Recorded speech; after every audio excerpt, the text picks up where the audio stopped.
Herzlich willkommen zum Africa für Einmals podcast and a warm welcome, of course, to all of our English-speaking listeners and the global audience. So, for today, as you know, wir halten es bilingual, das heißt Deutsch, English, English, Deutsch, but we will predominantly, as we told you in the intro, keep it in English and might throw in a few German words in case I'm in need of verbal emergency.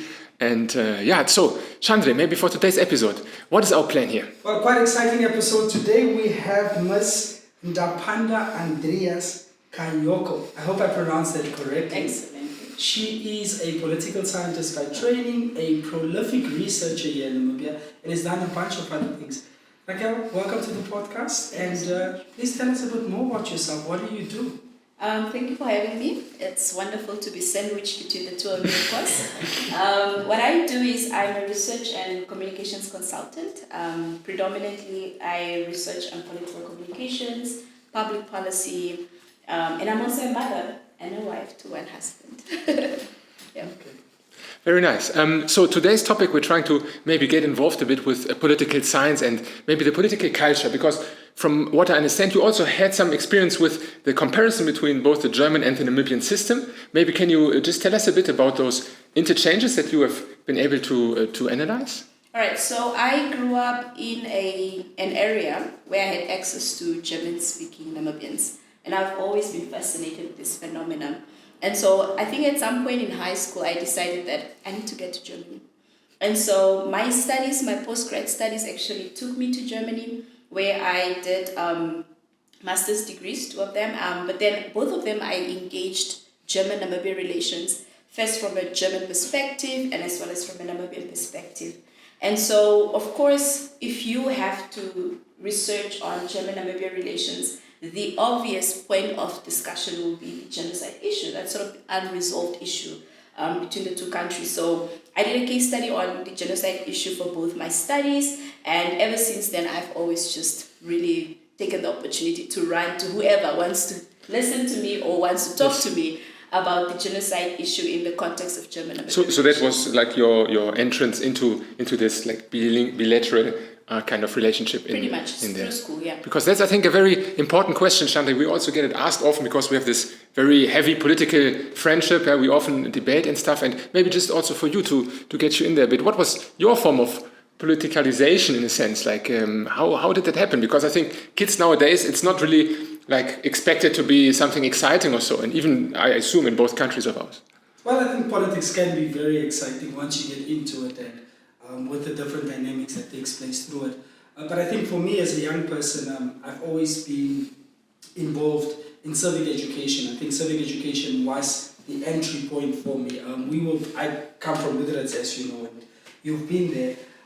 Lutherans, we had the luck, if I can put it that way, that we had a lot of volunteers that came specifically for civic education. So we had volunteers from the US Peace Corps, we had volunteers from the JICA program, from the Japanese government, and of course civil society organizations in Namibia are also quite active within Lutherans, and that's really how my interest was sparked into the political space. And I think I realized at a very young age that although it may appear boring, right, that the long-term effects of your involvement or your interest in politics could have a positive spin-off, not only in your personal life, but understanding on a day-to-day basis how things work around you and being able to manage change. Everyone wants change, but very few of us are ready to manage change over a long term. And I think the political sector, in that sense, really gives you that insight to be able to manage change, not only within your personal life, but to be able to contribute towards that change on a community level and thereby on a national level as well. But would you say that you are like representative for the youth in Namibia, or maybe also from your perspective, is that something that is common, that young people are so engaged here? I think at this point in time, we are still a young democracy. So it's only recently, I would say in the past 3-4 years, that we've really seen young people becoming very active in terms of political participation. The question on are you a representative almost assumes that you need to hold an office or you need to have a position. But I want to say that, sort of building on what he said, to be a representative in the political space, I think you need to have an interest in it. You need to, like he said, want to find a way to sort of advocate for change. And I think what we've seen with this protest culture in Namibia of recent is that the representative nature of youth participation has almost been made a bit informal. It's not the formalized sense of you've got a young MP in parliament, you've got a young person holding office. It's now about young people saying, let's organize ourselves and let's take to the street for the sake of change. So I guess in that sense, we are representatives of young people because we take advantage of platforms like this and we try to engage on topical issues and we try to sensitize as many young people out there in terms of just civic education that he mentioned. So again, I'm speaking about representation in a very informal manner, but I think that's the new normal. Yeah. And I think it's important that politics is also not too formalized. I think that's very beautiful that you put it that way. Because I think politics is ultimately about interest, right?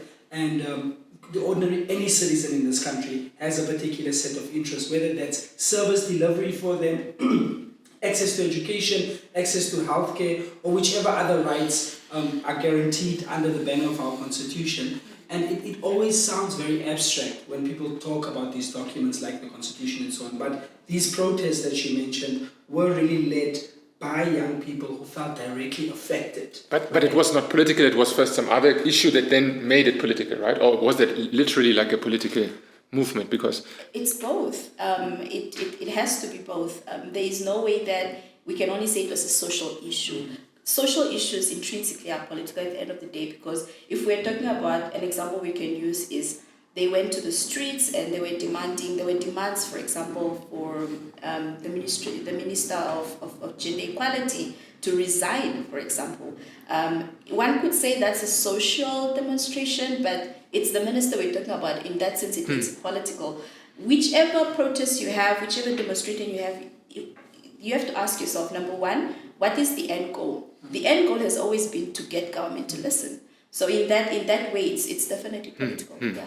Would you say that young people in Germany are equally as engaged, not necessarily in formal politics per se, but politically engaged within the day-to-day activities taking place in Germany? Two things. Generally speaking, I would say it's coming now, at least in the current German debates. You might follow as well. It's specifically on the progressive green side that, like with the threat of climate change, many young people are taking it now to the streets. There's this so-called letzte Generation who are basically gluing themselves on the street lights and trying to avoid traffic and CO2 production, etc. But I mean, personally, from my point of view, because that's what I know the best, it was probably my exposure to two parents who actually come from a law background and therefore always had this kitchen debate kind of exposure. And that's what I always thought, that this is something it's not very common for most people to have. Most people don't really engage into it. And Chandra, I think a good example is maybe for us how we actually met in Turkey, which is like a neutral ground. And you studied there. I had many personal relations there. And for us, I guess it was more like we wanted to understand this country. We are always meeting up. It's like, why suddenly some visa status changing for people? Why are Americans suddenly not coming in anymore? And so it was maybe this external force to adapt to a new environment that you then have to use politics suddenly to kind of comprehend everything around you. Or how did that Turkish exchange period maybe also explain your now actually also active role in political topics? No, definitely. I think from the get-go we had direct discussions around common issues between Germany and Namibia, apart from our interest in Turkey. And quite intensive debates there, which I think is quite a normal thing between them. But I want to quickly come to Rakkel. I'm wondering your experience in Germany.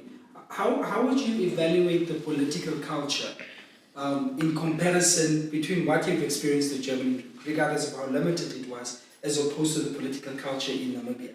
To be fair, I was most of the time on campus. But even on campus, everything starts on campus for a lot of young people. It's the debate culture.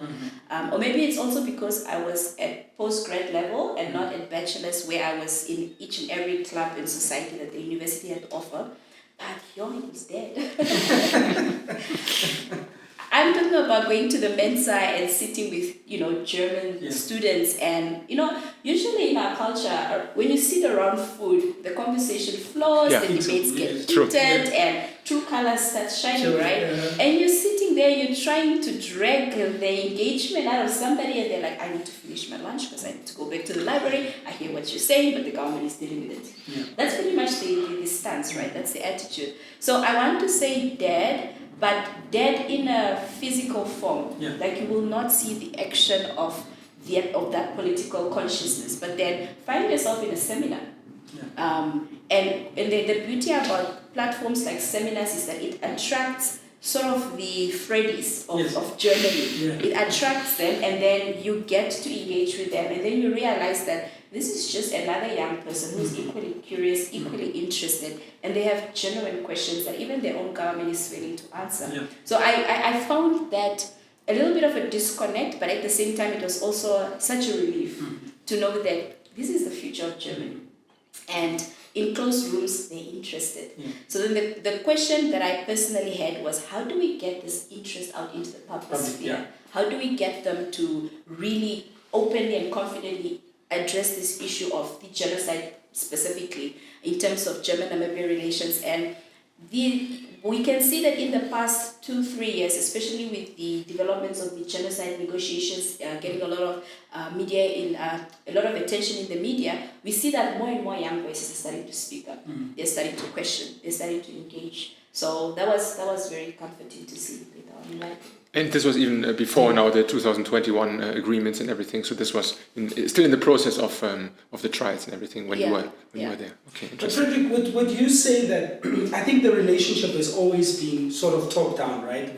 There's this viewership both from the German side and from the Namibian side that we get to engage Germany as sort of a country that is more developed, a former colonizer and so on.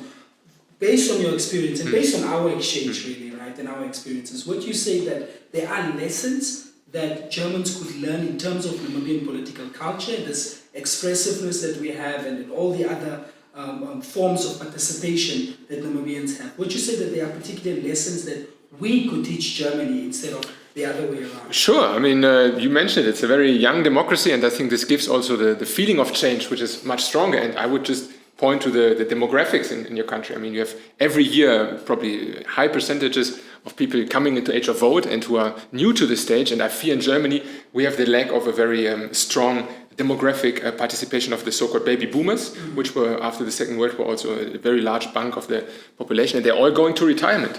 And these are the people who are voting. And unfortunately, in my opinion, a lot of the legislation that is coming now is going to be focused on them. It's going to be concerned with pension funds and a lot of things that we young people don't really care about. And I think it's shown now in the sense of this, let's say, green movement to some extent, that they're radical, but it's not a positive association with politics. They go there as a necessary tool to avoid like a, let's say, global catastrophe. And I sometimes fear or I miss the Namibian optimism that you guys are just here 30 years in the political landscape and get active and get involved. Maybe you can judge to which extent that is also paying off, like to which extent young people actually get a chance to get in there. That would be, for me, very curious. But I'm always very motivated by the optimism I get here from young people when they talk about politics. But of course, that's my point of view. I mean, it's also your network, and maybe I'm a bit biased by your friends. But so yeah, I think there's a lot of positivity in regards to politics that here I've been experienced.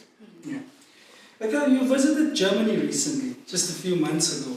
I think towards the end of 2022. Yeah. And from our research, you went there to explore German-Namibian relations and how they could be strengthened. Tell us a bit more about the trip. What did you get out of it, and how does it really relate to this new dispensation? Because there's really two main discussions taking place in terms of the scope of relations, which is number one, the continued genocide negotiations, which has also been quite a controversial issue on both ends, politically and socially. And then number two, now Germany's urgent need for energy and their new drive to invest in this new phenomenon called green hydrogen. Based on that, how was your trip and experience there? All right, so I was one of many writers that contributed to a book by Professor Melba, and I forgot her surname, but it's Professor Kirsten. They wrote a book basically sort of looking at German-Namibian relations. It was supported by the Heinrich Bohr Foundation. So that's what took me to Germany, because the book was being launched and I was then invited to be a speaker. my particular contribution I wrote on the emotional intelligence of negotiating genocide, because I always felt that it was very easy to look at the issue from a black and white perspective, where Germany is arguing that we've always had a special relationship with Namibia, and development aid pumped into Namibia is in the excess when you look at the economic terms. It looks like Namibia, despite being a very small country, is receiving a lot from Germany, and at the same time, the reality of the matter is you have somebody that says, hey, this is my cousin. The cousin has green eyes, right? It's like, oh, how does that work? No, our great-great-grandmother was raped, during the genocide, and this is the offspring. Oh, interesting. Hey, by the way, we're driving past Okahanja. At this particular bridge, you need to be quiet. You should not say anything, because in this river, they threw Herero people and Nama people in after killing them during the genocide. Oh, really? Interesting. Oh, by the way, do you see that farm there? It's owned by a German descendant now, but that is actually where our ancestral land is at. And unfortunately, we cannot pay homage to our ancestors. And as a people that believe in respecting the ancestors, we do not have access to that because it's now private property because of the reconciliation policy that Namibia adopted at independence. So these are the dynamics. Now you ask yourself, now in such a setup, where is the emotional intelligence? And by emotional intelligence, I mean, where is the empathy? When do you empathize with Mr. Green Eyes? When do you empathize with the young guy who can't access the ancestral land? When do you empathize with this person who, is claiming that they need to pay homage to the space because of this bad history that it has? Where is the empathy in the negotiations of genocide? Because intrinsically, and I was arguing the point that, look, if this genocide was on a land predominantly viewed, and I pulled the race card, I said, if this genocide took place on a land where the victims were white, as was the case with the Jewish people, we will not be having this conversation. It has to do with the land. In terms of location, it has to do with the color of the people on that land. And the power dynamics. And the power dynamics as well. So you cannot at all talk about negotiating genocide and exclude emotional intelligence. Because this whole negotiation process lacks emotional intelligence. But is that it's very clinical, it's very black and white, it's very technical, it's very scripted, it lacks empathy. That's pretty much what I was saying. But in the result of it, or do you say even in the trial process? Because I would assume that something with such a big extent of effect will be a very high rational tribunal, more or less, character. I mean, that is something I would have imagined it to be from the beginning on. Or would you say that it was just in the way it's now carried out? Where is the genocide negotiation at the moment? What is happening? I think that in itself says a lot. That is telling. And just maybe and also Germany's position of we are not negotiating anymore. I am at the moment fascinated with reimagining German-Namibian relations. And by that I mean I'm playing around with this question of, is it really realistic to continue looking at it through a diplomatic lens? We have to look at it for what it is. It's about hard power. A lot of times when we have a conversation on hard power, we think, violence. It's about using weapons to start wars. No, it's about using economic power. And I feel like at the moment this is what's happening in this dynamic. The position of the German government to say that we are no longer negotiating, we're done. It's up to the Namibians to organize themselves and have a united voice of accepting what we're giving them. That is hard power. That is no longer a negotiation, that is hard power. And in that way, what we as Namibians, especially civil society, what we need to ask ourselves is, how do we go about sensitizing everyday Namibians and at the same time also engaging our leaders in parliament for them to understand that this is no longer, the table has never been balanced anyway, it's always been skewed. So at this point in time, we need to ask ourselves, are we just, because of now the fact that the German side has the economic power leverage, are we just going to succumb and then let the future generations pay for it? Or are we going to say that we're going to have to try and make the situation as uncomfortable as possible to at least find some form of remittance? I think another aspect that we don't deal with adequately, right? And Frederick, maybe even for you as a young German that is now interested in Namibia and the relations, is you go to a country like Kenya, right, that has gone through British colonization, you don't find a large amount of landowners who are UK, or descendants from the United Kingdom, right? And that phenomena still exists in Namibia, that German-Namibians, are a reminder to a certain extent, not only of the economic inequalities that were perpetuated by the colonialism, but a staunch reminder of these things like people's ancestral land, their role in Namibia specifically, the role that they play in the current Namibia is, at least in my opinion, also very diminished and very isolated in that sense. How do we deal with this reality that faces us on a daily basis? Or sort of a re-trauma that we live amongst the descendants of our colonizers? I mean, to some extent, that is not very common in Africa, to my understanding. Maybe South Africa qualifies there, but even there you have not a singular colonial experience. It was also, the Boers and British and to some extent Dutch.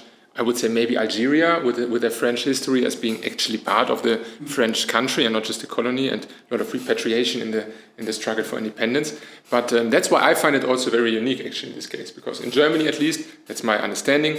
I would be curious to see what your first associations were that you were receiving from Germans when you spoke about Namibia. But I think at least it's mostly going to be touristic, and maybe in some cases of younger people also actually then, to some extent, the notion or the consciousness of the colonial times. But it's not much more than that. And I sometimes struggle a bit with seeing also the connection of all these things. I mean, you mentioned now the genocide. That's a very heavy topic. But if I see it through the lens of a German one, and you were also mentioning the argument about the Shoah, basically, then the genocide of white people.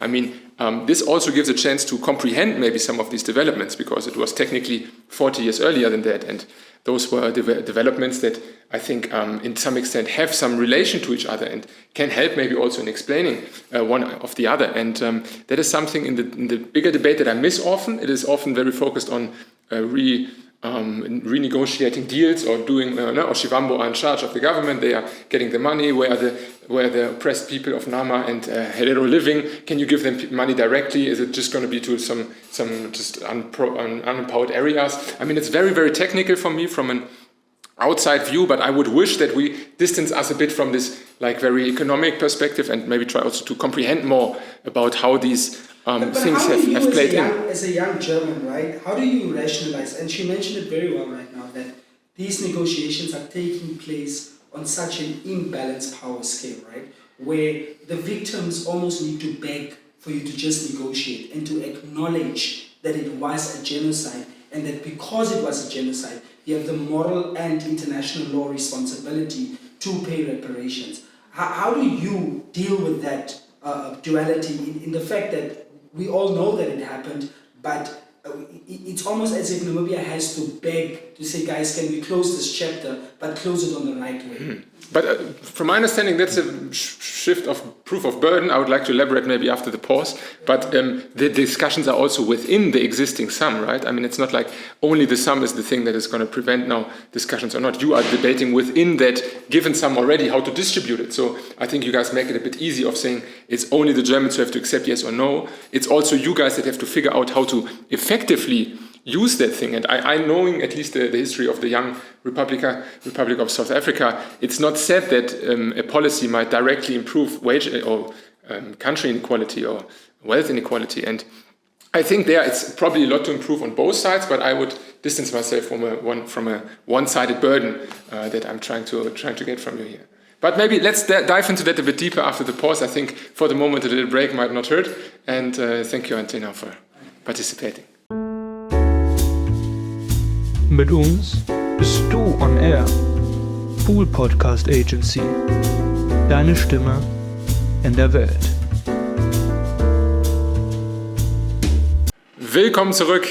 Welcome back to the second half now, and maybe to connect to the points previously, because I felt like I was getting kind of forced into this diplomatic role, which the German government is not paying me for at any pace. So, I mean, I guess to this debate, there's more just than the German perspective from the state level, because I assume that's also something I think you flagged previously, that in Germany we tend to identify strongly with the state and they hope for it to function well. And so maybe to clear a bit more, what are the different issues here? Could you maybe give us a little overview on what are all the stakeholders now in this reconciliation process? All right, so from the get-go, the motion in Parliament was the Namibian government was going to be a facilitator on behalf of the descendant communities.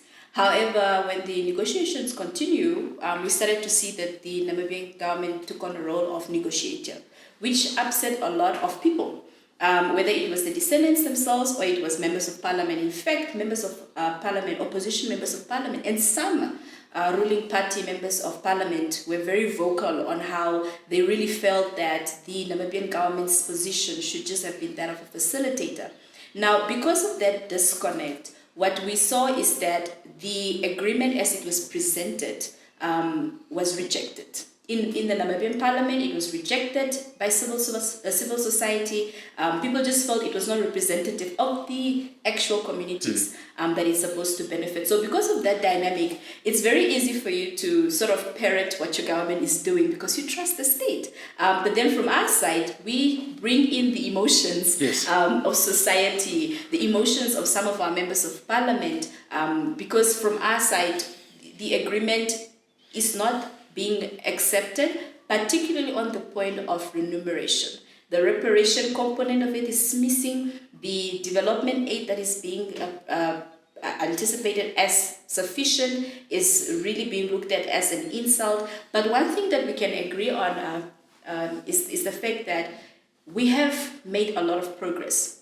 Because when you look at, this is a very old issue, and finally when Namibia was, when Namibia entered its 30s, we could see that there was actually progress on this issue. It took about 30 years, really, for something to be done. And the first step of any reconciliation process is acknowledging that the wrong was done. And that is really, if we have to say, the big win on this particular negotiation process. In fact, some argue that let's not look at this like it's a finalized negotiation.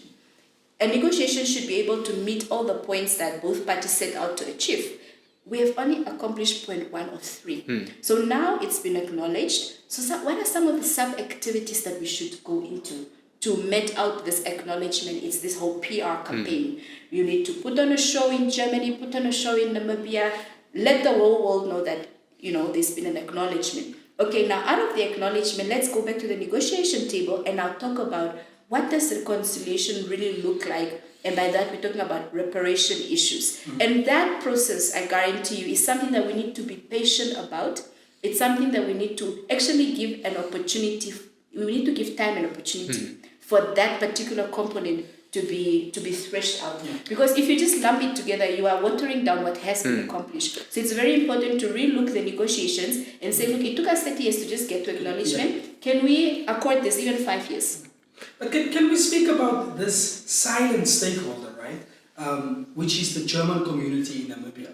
How do we hold them to account throughout this process as well and ensure that they also participate to the level that they need to throughout this process? Chandra, that's why we need time. That's why it's important to say we need time to re-engage the economic aspect of this particular agreement. Because in the hands of these people is the land. The land that would have been a question.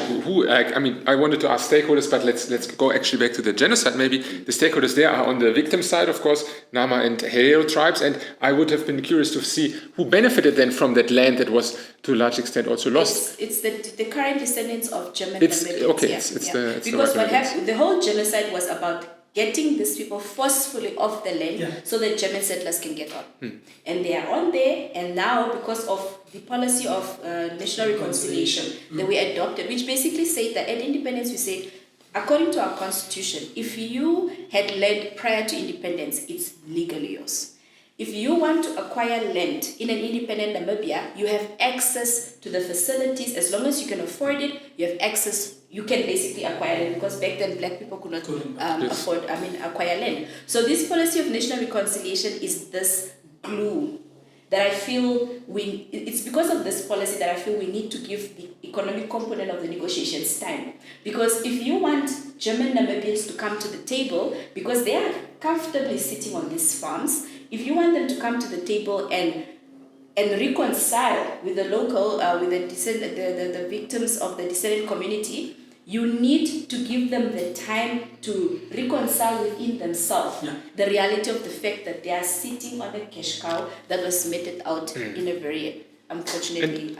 You were mentioning also a bit of the distrust, or let's say a vacuum maybe, that exists now between these stakeholders on the victim side and on the government who are negotiating.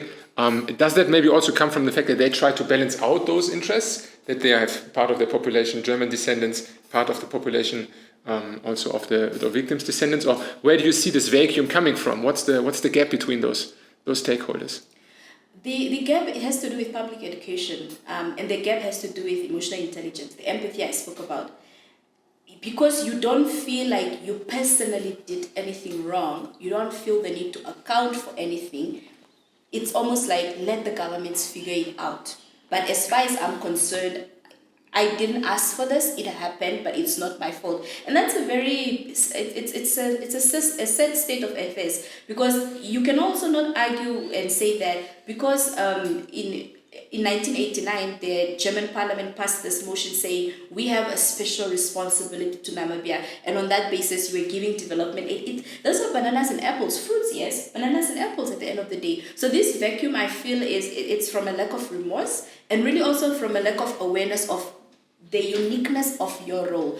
Coming back again to why the economic component of the negotiation needs a bit of time is the fact that as long as the Namibian land question is unresolved, these people will not bother to come and rock the boat. They won't do that. In whose interest is it? Yes. To rock, as a German-Namibian, in whose interest is it for you to say, I am actually going to give my farm away?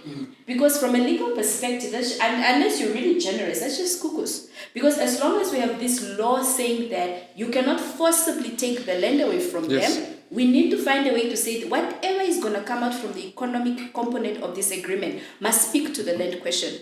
Because without the land, there is no reconciliation. Because the land is why the genocide happened in the first place. Maybe just to fill up, you're referring to the fact that Namibia has, I think, together with South Africa, one of the highest wage inequalities, right? And a lot of that comes from the property of land in this country, right? That is the motivation behind it. And I think, Chandra, remember yesterday with your friend from Swakop, we also spoke about it, right? That Namibia, from what I understood, has this legacy of inequality also even during the British rule, even during the apartheid, where these territories were even to some extent extended. And to resolve such a thing, you're going to have to go back to 100 years of misdevelopment to get that back in order. I assume that's a highly complex process. Yeah, I mean, Namibia, it was German colonization and then apartheid. And I think we don't talk about it because it's not as glaring as the situation with the German-Namibia relations in terms of the legacy of apartheid. Yes. Because in as much as German settlers came and they got the land, when the Boer came in, they also got some of the land. Yes. So now, you know, these victims... But they allowed those Germans to maintain them. But they are... So there was an allyship there. Always, there's always a skin color, always. So at the end of the day, I still want to drive this point of the policy of national reconciliation. The fact that the law at the moment needs to find a way to answer the land question. Right. Because it was the law that also cemented put the land question in this lock that we are in at the moment. Yes. And this negotiation, this agreement needs to take that into consideration, and that needs time. Definitely. That is my position. It needs time. It's not something that the German state can say, oh, we are done. No, we're not done. But then isn't it a bit unfair that the German taxpayer now has to compensate for a misdevelopment that happened within Namibia with Germans living here, which were not citizens of Germany? It's called colonial legacy. Yes. Well, isn't it unfair that the German economy was built on the backs of a genocide that its state was complicit in a couple of years ago? But I think I quickly want to shift the conversation a bit. We have now this new exciting opportunity outside of in the current dispensation, the genocide negotiations. Germany is in dire need of energy because of the war between Russia and Ukraine, and they have then decided or identified their former colony or the country that they have a special relationship with now to be this new frontier for this green hydrogen energy. With all of these developments taking place, how do you see German-Namibian relations getting to a place where it's equitable? Because even in my opinion, even now, it's sort of, Germany is in need, right? We've identified Namibia because we have this relationship. It has the resources in terms of land, the ocean, and it's able to produce this green hydrogen. Is it really coming from a place of an equitable position or in terms of relations specifically on this issue? My husband says I'm quite idealistic when it comes to if I see something that has great prospects. I tend to be very flowery in my thinking. So the idealist in me would say that, wow, this is such an opportunity. This is such an opportunity if we can just leverage it. Yes. By leverage it, I mean that coming back to the fact that Germany prides itself on its special responsibility to Namibia, I feel like Namibia needs to take its best negotiators to look. It already happened. They already signed agreements. But anyway, let's dream, right? Yeah. I feel like Namibia needs to really realize that they are at an advantage here because what they need to do is try and make sure that they are going to sign off on stuff that will benefit generations to come. The reality of the matter, though, is, like I said at the beginning of the session, is that if we have to reimagine German-Namibia relations, we have to unfortunately talk about economic power. Yes. We have to talk about the fact that at the moment, Germany has the longer end of the stick in the sense that they have the economic power, and in that sense, they have more negotiating muscle. But I also believe that the Namibian government can also show some teeth by saying that sort of try and interlink the issues. In my opinion, because where is this energy going to come from? Okay, great, sun, wind, or whatever, but where, land? Yeah. It all comes back to land, right? Definitely. It all comes. So you need to find a good way of having some sort of beneficiation model. So if you can bring components of some of the sort of the hanging fruit, some of the issues that could better our relations, and I feel this genocide negotiation issue is one of those that can be leveraged. If you can find a way to interlink the issues and realize that, look, at the end of the day, this issue here is not about it's not about necessarily you showing muscle. It's not about you necessarily, having your way or the highway or whatever. It's at the end of the day about how can we find a way to solidify our relationships. If done right, Namibia and Germany could really be models for bilateral relations. The rest of the world, They could be, considering the sordid past they're coming from to where we're at now. If done right, prospecting energy together could really be the future model of what bilateral relations could look like for countries that come from such a post-colonial era, going into the murky details of trying to negotiate peace for our people, trying to define the nationhood both in Germany and in Namibia, and then bringing it to look when we need to get back down to business, this is actually how it can be done. So there could be lessons for best practices in there if done right. But right now, everything is just covered in suspicion. What do they want? They did not even finish that yet. They are still owing us this. It's just so much suspicion at this point in time, to the point where the layman will say, I am worried about what this would mean for my children. If Namibia and Germany are prospecting energy together, what does it mean? Because history has taught us that Germany will come and it will take what it wants to take and it will go. Yeah, it's a realpolitik, so to say, in Germany again. In the end of the day, if it comes to energy, if it comes to things like dealing with the past. How do you say we avoid that? As a young German, I was just gonna. We as Namibians avoid exploitation through this new frontier. I would take a step back and see it from a more like global perspective, maybe, where there's a unique chance. You don't like the German perspective. That is included in there. Don't worry. German and global perspective in my upbringing are not that different.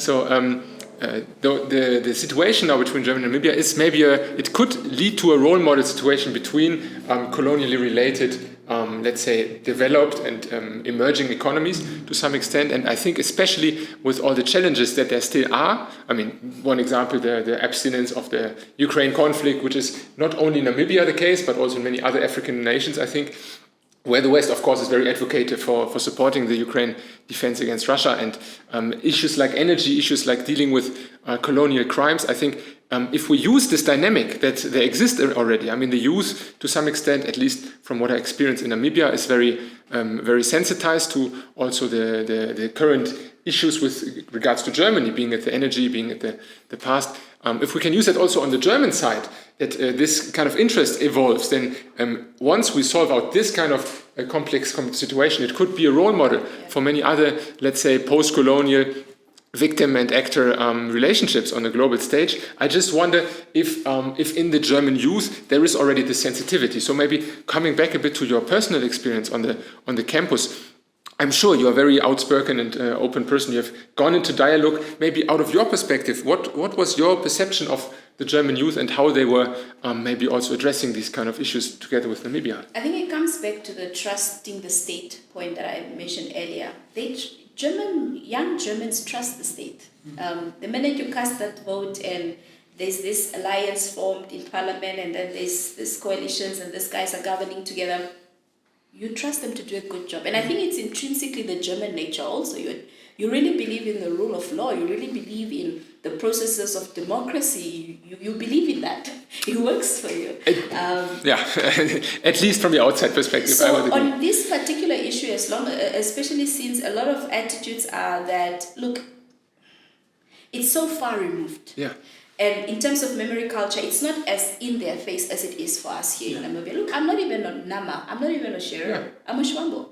Right. But I live here. I can take you to Ludwigstrasse. I can take you to, you get it. The memorabilia is all around me. There's no way I'm going to live in this country and not see what's happening around me. But it's very easy for somebody in Bavaria or wherever, they will not even, really, in Berlin, there's a statue. Even in Berlin, huh? Celebrating this guy, or there's this street, but there's no street. You get it? So in terms of memory culture, from our side, it has always been in our face, and that's why we're a little bit more passionate about it.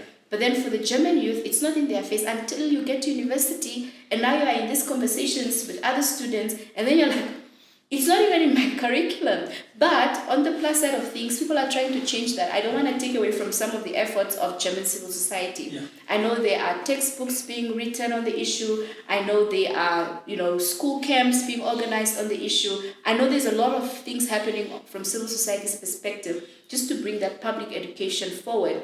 But where Germany is sort of at step 2 in that regard, we are like 20 steps ahead. And so there's that disconnect. So it's like, how can you and I have an intelligent conversation?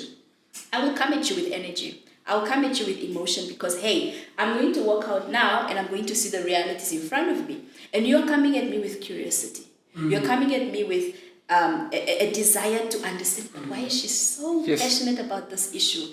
And at the same time, you're coming at me with a fact sheet from your government. Yes. These are the steps we're taking and this is how we're doing it and this is what's being done. And you're struggling to sort of frame your argument outside of that because I don't have the fact sheet from my government. Yeah, exactly. So we need to get to person to person. Some members of my government, and by government I mean parliament, government is not just the ruling party. Some members of my government reject the fact sheet that our government has put forward. So these are the dynamics that we're engaging with. But then again, at the end of the day, the question is, I think what we need to ask ourselves as the ones on this panel is, having had this conversation, then what?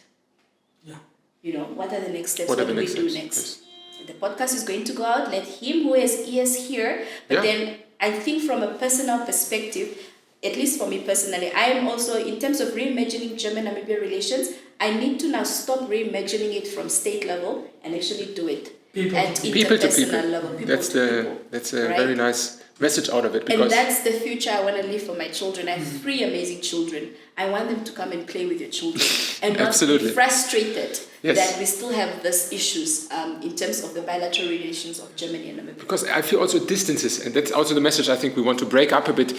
Once you get in touch on a personal level and deal with those issues from a mutual understanding, then I think also the solutions might not seem so hard, and also those stated propositions might not seem so distant anymore. To some extent, we have to, I guess, overcome also this hiding behind our government. Is it the one who's apparently functioning well, or the other one who lacks a bit of trust of people? Yeah, I think that's a very nice statement here for the closure of our debate. Chandri, what about you? Did you take away anything with regards to the German youth politically? Would you now be interested to maybe go to Germany, or what makes you maybe as a young Namibian politically interested? Yeah, I've been to Germany, and I think I'm more interested, as she said, as beyond this, what happens, beyond all of these conversations that we are having, what happens. And I think that the burden of responsibility does lie upon you as German young people as well, to come to the fore and to come to the table with the same amount of energy you have, because we can only influence your government through you,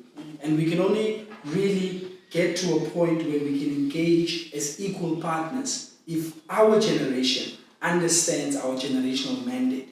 And therefore, maybe I should pop that question back to you. What is your commitment towards ensuring that this relationship becomes equitable and just going forward? Vice versa. I hope the same. Absolutely. Let's politicize to some extent the German youth, and let's hope that we can close this gap in the trust of Namibian society and Namibian politics, that you guys, if there will be a better deal that breaks up, that will also unite the people within there. If it's the stakeholder who profit or the stakeholders who have been victimized, then I hope at least you find a good solution that can unite the people again and not extend this vacuum between them. Rakkel, your final words? I want to say that words are powerful, voices are powerful tools. Let's not underestimate that. For as long as we can find a common agenda, and as long as we can all agree that for sure this negotiation process needs to be re-looked at, it needs a little bit of time for the other pillars to be accomplished, and we spread that word. Because right now, that is how we represent young people, that's how we represent ourselves. We need to realize the power of our voices. It's a podcast somewhere in the Rocky Crest in Vunduk, but it has the potential of reaching the right ears and getting them to reconsider what it is that they're busy doing. So let's not underestimate our voices. So words are powerful, voices are powerful. I believe that this podcast has the potential to actually influence policy. Yeah. Thank you very much, Rakkel. Freunde, das war eine sehr intensive Episode, maybe also in English. I thought of this as a very intensive episode. I mean, it's never easy to deal with the past, especially if there's colonial crimes involved. But I think, especially to the end, we found some very targeting positions, and I hope that we can be a part of the change with regards to a relation from people to people, instead of always having a state-to-state connection upon us there. Chandri, what about you? Well, I think it was indeed an episode worth listening to, and I think it's an episode that really encapsulates some of the challenges that we currently face within this relationship, but also towards the end, we did speak a little bit about the opportunities that are forthcoming and how we can structure these opportunities in a way so that one doesn't exploit the other, but that we create an equitable relationship and we come to the table as equals. And of course, I think finally, Frederick, you walk away with a little bit more responsibility as a German young person to ensure that those within your peer group also understand the dynamics here and are able to use their agency and voices to ensure that your government comes to the table on equitable terms with our government. I'm Chandri Fees. Thank you for watching this podcast. Please continue following us, like, subscribe, and we'll be back with more.